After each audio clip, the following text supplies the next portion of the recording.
This next one is we need to check whether the list is empty or not.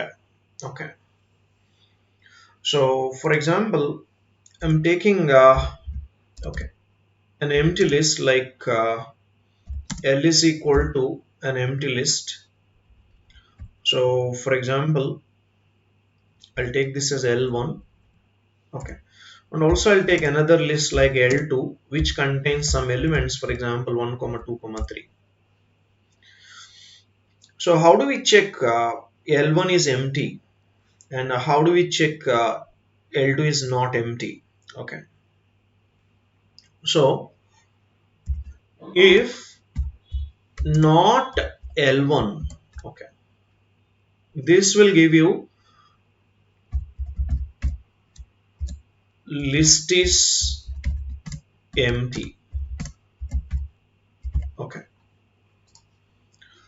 If there are no elements inside list 1, you can say list is empty.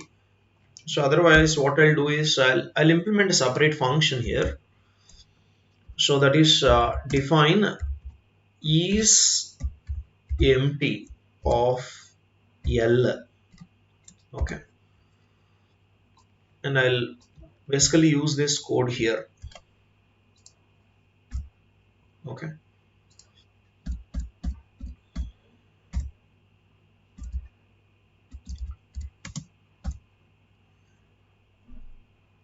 So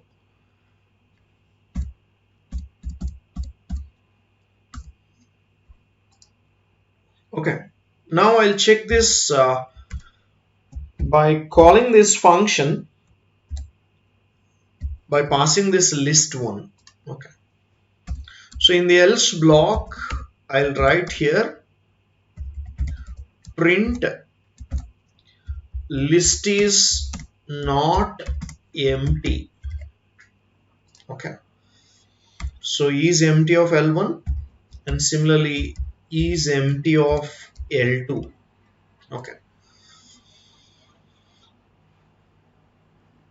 So let's run this code and see here.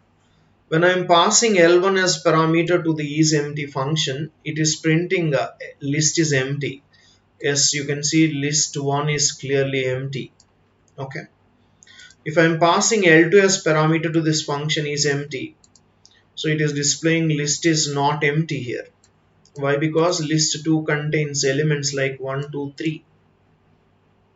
Okay. So this is how we can display here, isn't it?